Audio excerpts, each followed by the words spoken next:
Thank you for inviting me to speak to you at this historic moment.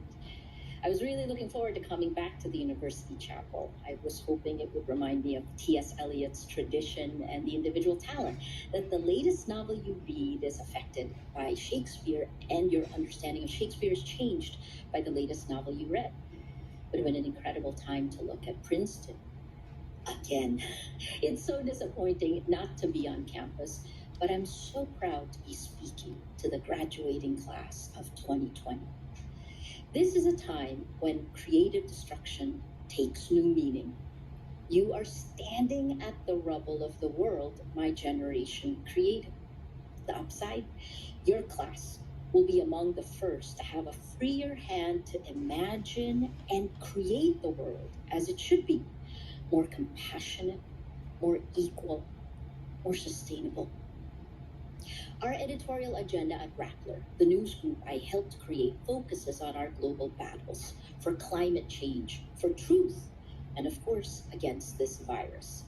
Technology enabled Rappler's fast growth starting in 2012, but we were also among the first victims when social media was weaponized in 2016. For the last 4 years, Rappler and I have been under constant attack by our own government. The weaponization of the law followed the exponential attacks on social media, which acted like fertilizer, tearing down our reputation, inciting to hate, and paving the way for my detention and arrests. That's with an S.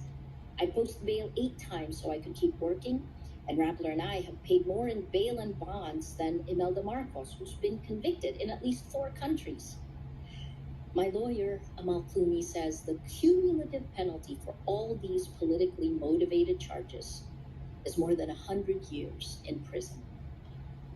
The lesson I learned: you don't know who you are until you're tested, until you fight for what you believe in. That defines who you are. So as you go out into our troubled world at an extremely challenging time to find a job, figure out who you are. When tech has atomized meaning, what's important to you? What gives your life meaning? I remember my graduation in 1986. I had no answers to those questions. So here are 3 ways you can live your way into the answers. Number 1, make the choice to learn. 2, embrace your fear. 3, build a community, but avoid the mob. A Princeton education sets you up for life. You have learned how to learn. And at a time when technology is changing everything, you will constantly have to learn. When I graduated, I had a choice between a high-paying corporate job or a fellowship that would defer these 10-year payments for student loans for 1 year. My mentor told me, make the choice to learn. All through my life, when I'm faced with a fork in the road, I always ask myself, where can I learn more? Make the choice to learn. The second lesson I learned as an immigrant moving to a public school in New Jersey. I was 10 years old and I couldn't speak English very well.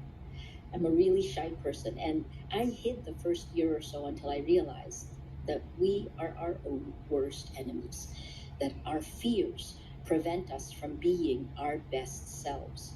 So I made a list of what I was most afraid of, and in my mind, I began to confront and to beat them. Embrace your fear. Imagine what you're most afraid of, touch it, and hold it so that you rob it of its power. I admit that it took me more than a month to defang the fear of jail.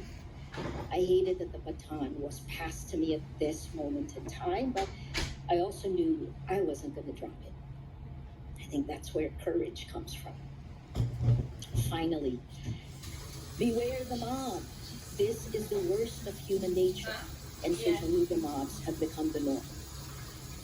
Know that lies laced with anger and hate spread fastest on social media, forming lynch mobs. Switch out of thinking fast to thinking slow. Slow down and think. Also know that no matter how much of a superstar you are, You cannot accomplish anything meaningful alone. Build and strengthen your community. Rattler builds communities of action. Oh no, I brought Just food hope to Maryland. it's enough to protect our democracy. So, make the choice to learn, embrace your fear, and build your community. Now, close your eyes with me. Imagine the world you want to live in. Open your eyes. Now go and make it happen. Congratulations, Princeton Class of 2020. We are in your hands.